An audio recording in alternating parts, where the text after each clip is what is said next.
Assalamualaikum warahmatullahi wabarakatuh. Selamat sejahtera. Salam reformasi, salam perjuangan. Terima kasih kerana terus bersama dengan saya. Terima kasih kerana terus menyokong channel ini. Tuan-tuan, tolong share, tolong like, tolong subscribe.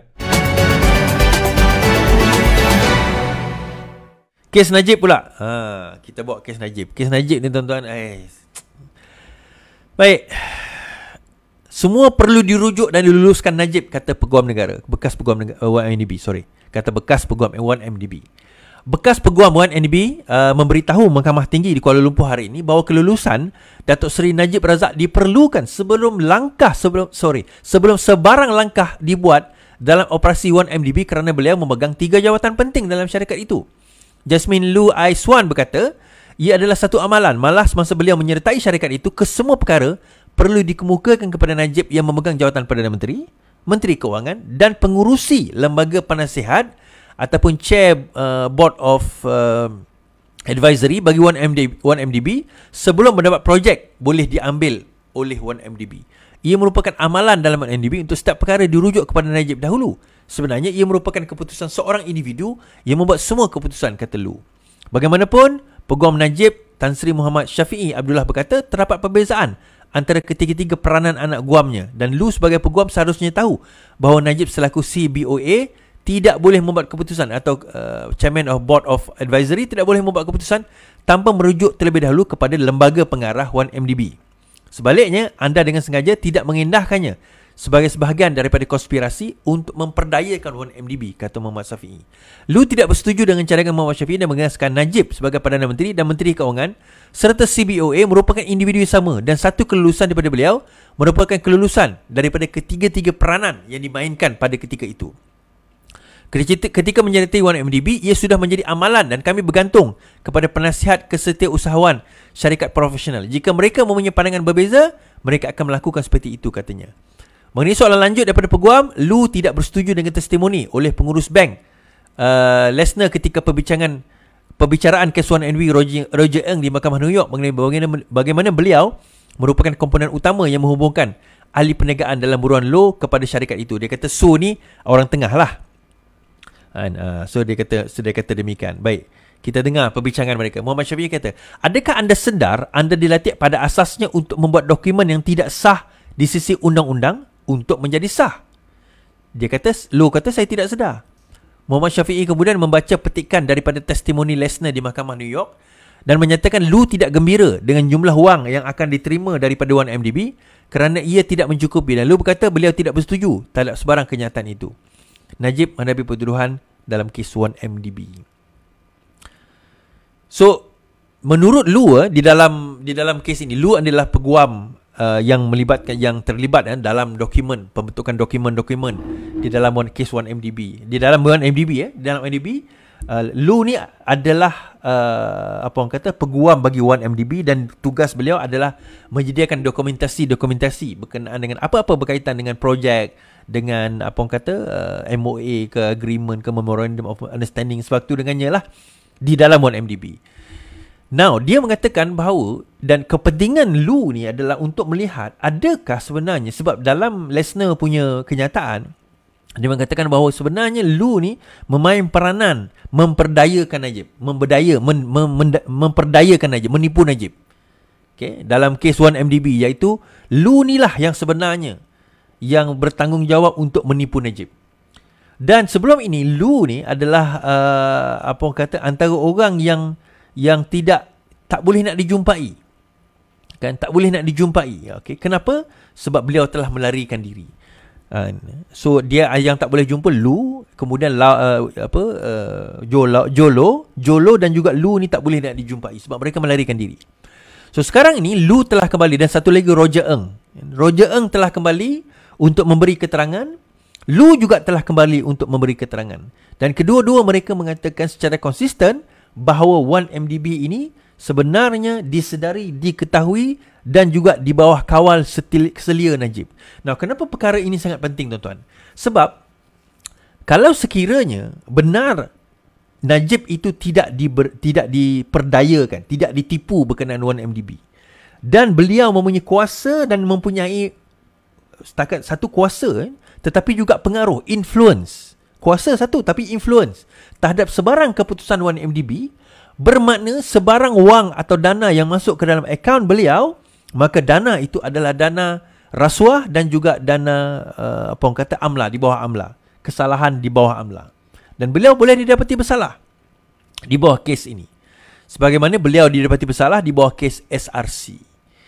Nah, ada orang tak puas hati bukan kes inilah, sebelum ini, apabila orang mempersoalkan tentang KWAP.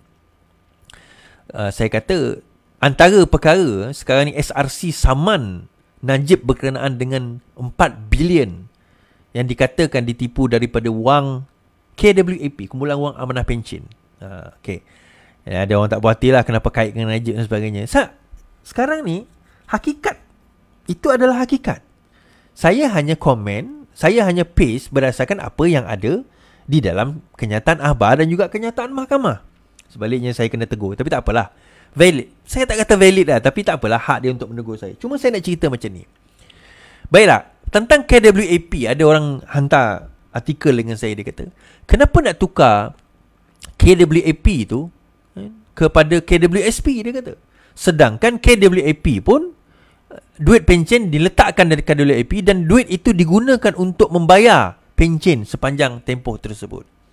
Jawapan mudahnya kita kata, satu, duit KWAP pun kena sakau. Dalam kes SRC saja, Najib dikatakan disaman. Kes SRC ni berkenaan dengan duit KWAP tau, antara lain. 4 bilion berkaitan dengan duit KWAP. Itu yang pertama. Yang kedua, dalam kes KWAP, dalam pencen tu sendiri, kalau kita nak tahu, tuan-tuan, ini saya dapat maklumat direct. Pada tahun 2024 ini, kerajaan menanggung untuk pencen sahaja lebih kurang 30 bilion. 30 bilion. 10%, kurang daripada 10% daripada bajet negara kita berjumlah 300 bilion. Okay? 30 bilion. Now, jangkaan sebab pada tahun 2040 nanti kerajaan akan menanggung lebih kurang lebih 100 bilion daripada jumlah pencen saja.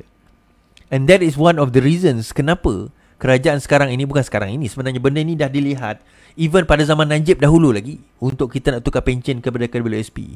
100 bilion itu 1/3 lebih. Itu 1/3 itu bajet negara. Now, kenapa jadi macam tu tiba-tiba naik? Dan duit KWAP yang dilaborkan itu tak cukup nak bagi pulangan untuk nak cover pencen itu. One of the main reasons is actually, salah satu reason dia, dulu masa kita buat pencen awal-awal tahun 60-an, 50-an, 60-an, 70-an dahulu, 80-an even, jangka hayat rakyat negara kita tak panjang.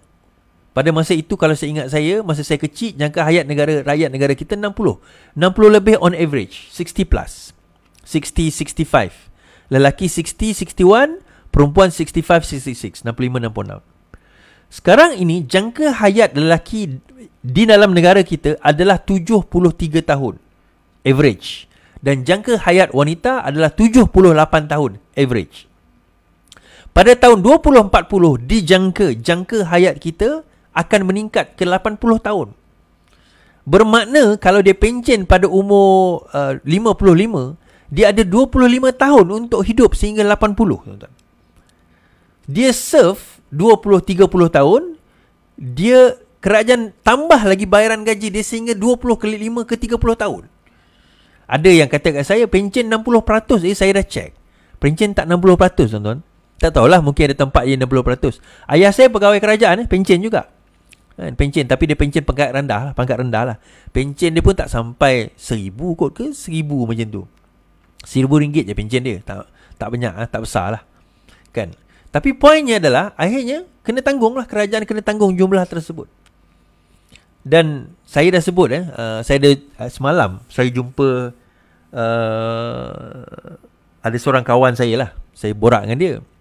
Saya kata kat dia, tapi dia gaji besar lah. Saya kata, kira-kira saya calculate by the time dia pencen, dia ada lebih kurang 2 juta ringgit dalam akaun dia. So saya tanya dia, you nak keluar duit ni habis ke? You nak keluar bulan-bulan? Keluar bulan-bulan macam mana? Dia kata dia tak tahu pun. Okay, keluar bulan-bulan ni dia keluar di dividen. Dividen you keluar setahun. You keluar dividen setahun. So daripada dividen setahun itu, you boleh belanja bulan-bulan sebenarnya. Oh ya ke? Boleh ke? Dan juga saya pun dapat tahu juga di dalam apa orang kata, di dalam KWSP ada package pencen sebenarnya, di mana KWSP bayar kita bulan-bulan. Saya pun baru tahu juga sebenarnya. Tuan-tuan boleh pergi ke KWSP terdekat dan tanya tentang perkara ini. Bagi yang ada KWSP je lah. Yang tu selepas anda mencapai usia 55 ke 55 tahun ke atas lah. Kita boleh tetapkan sampai umur kita berapa, 80 ke, kita terima duit tersebut, duit pencen tu. Dan kita tak kacau prinsipal. Maksudnya katakanlah simpanan tuan-tuan 2 juta, 800 ribu, 500 ribu, 200 ribu, dia tak kacau. Sampai kita tempoh setelah 80 tahun, baru kita akan keluarkan contohnya. So, perkara itu ada. Dan tuan-tuan boleh gunakan. Dan saya kata, kalau sekiranya, kenapa dia kata tak perlu keluar? Yalah, katakanlah you pencen umur 60. 60, mungkin 60 sihat lagi. Umur usia kita panjang kan. InsyaAllah lah kan. Kalau ajal tak sampai awal. Tapi kita tak tahu umur kita 80 bagaimana. So bayangkan, katalah you ada 2 juta. By the time you 80, tiba-tiba you sakit. Sakit memerlukan rawatan. Insurans tak cover tau. You umur 80, insurans dah tak cover. Premium pun mungkin dah tinggi. So at that time, at least you have that money untuk make yourself comfortable lah. Katakan mungkin nak hidup ni takkan hidup selama-lamanya. Make yourself comfortable atau make the right arrangement. Kan, make the right arrangement. So, something is there lah untuk kita difikirkan. Dan kita ni tuan-tuan, kita ni tak berapa, kita orang Melayu kita lah, bab macam ni memang kita out. Itu saya buat medical check up tau. Ni nak cerita jugalah. Saya buat medical check up sajalah. Kenapa buat medical check up? Saya sebab yalah, kita dah 40 lebih ni, kita kena buat medical check up. Atas 40 ni kalau boleh tiap-tiap tiap tahun kita buat, kalau boleh lah. Kalau tak boleh pun 2 tahun 3 tahun sekali kita kena buat. Majority saya tengok kat dalam tempat medical check up tu, majority adalah Cina. Majority Cina. Adalah sefiu beberapa orang Melayu, beberapa orang India, tapi majority Cina. Daripada segi kesihatan, daripada segi keuangan, Cina ni lebih aware daripada kita sebenarnya, daripada orang Melayu kita ni. So, yalah, mungkin kita ni kata, alah tak apalah kan, dah ajal nak buat macam mana. Ya, tapi Tuhan suruh kita berusaha kan? Tuhan suruh kita berusaha. So, tuan-tuan berusaha lah, insyaAllah. Okay, habis kat situ, bebel panjang pula aku kan.